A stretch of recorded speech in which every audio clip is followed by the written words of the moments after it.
Sebetulnya racikan pakan ini sangatlah sederhana teman-teman. Dan saya rasa siapapun akan bisa untuk mengolah dan membuat racikan pakan ini. Karena dari bahan-bahan yang kita gunakan itu sendiri adalah bahan-bahan yang sangat mudah sekali untuk didapat. Dan secara umum orang itu pasti tahu bahwa bahan-bahan ini adalah bahan-bahan untuk pakan ternak unggas. Di antaranya tidak hanya teman-teman gunakan untuk pakan entok, namun bisa juga untuk ayam, bebek, dan juga angsa atau soang teman-teman. Halo, selamat pagi. Assalamualaikum warahmatullahi wabarakatuh. Jumpa kembali di channel Rusky Bikatra. Salah satu channel yang akan selalu berbagi serta membahas tuntas tentang ilmu seputar peternakan entok. Apa kabar kalian semua hari ini? Mudah-mudahan kalian semua senantiasa diberikan kesehatan, kemurahan rezeki, serta dimudahkan dalam segala urusannya. Amin. Baik teman-teman, langsung saja pada video kali ini kita akan membuat racikan pakan yang sangat sederhana. Dan untuk racikan pakan kali ini kita tidak melibatkan dari unsur hijauan, yaitu azolla. Meskipun kita sendiri juga memiliki bank pakan dari azolla teman-teman. Namun kita lebih memanfaatkan dari limbah ya untuk racikan pakan kali ini. Kenapa saya kemudian selalu mengajarkan sama teman-teman untuk selalu memanfaatkan sekecil apapun itu limbah, asalkan bisa digunakan atau dimanfaatkan untuk pakan ternak entok, maka silahkan manfaatkan. Karena untuk beternak entok itu sendiri kita tidak diwajibkan ya, atau tidak diharuskan untuk harus menggunakan jenis pakan dari pabrikan. Justru yang diperlukan dalam beternak entok adalah kreativitas kita di dalam menciptakan atau mencari sumber-sumber pakan dari alternatif, baik yang bersifat murah maupun yang gratis. Baik teman-teman, langsung saja.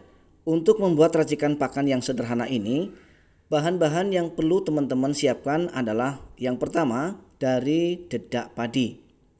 Dedak padi bisa kita dapatkan dengan harga yang sangat terjangkau, yaitu kisaran antara 2.000 hingga 2.500 per kilogramnya.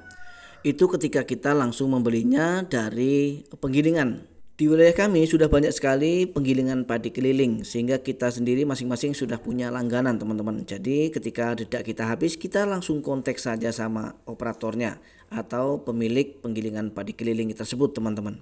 Mohon maaf ya teman-teman, kira-kira di wilayah teman-teman berapa ya harga dedak padi per kilogramnya?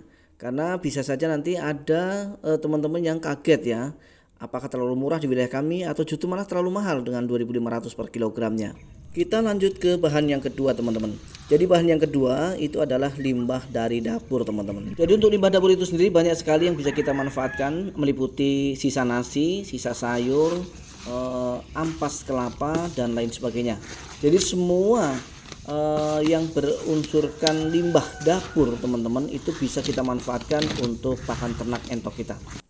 Dan khusus untuk ampas kelapa. Jadi untuk ampas kelapa, jika teman-teman memang berkesempatan untuk mendapatkan ampas kelapa secara jumlah banyak seperti ini, ya seperti yang kami dapatkan, ini adalah hasil dari saya ngambil dari orang pesta. Jadi tetangga pesta itu pasti ampas kelapanya banyak. Kita manfaatkan untuk pakan entok kita. Sebelum teman-teman bertanya apakah ampas kelapa bagus sekali untuk digunakan sebagai pakan ternak entok, saya kasih tahu terlebih dahulu sama teman-teman bahwa ampas kelapa sebetulnya bagus untuk pakan ternak entok, namun khusus untuk indukan sebaiknya jangan terlalu sering karena nanti akan mengganggu proses produksi. Kemudian untuk bagaimana cara mengolah ampas kelapa ini supaya aman, hilangkan dulu unsur minyaknya teman-teman. Jadi dengan cara dijemur.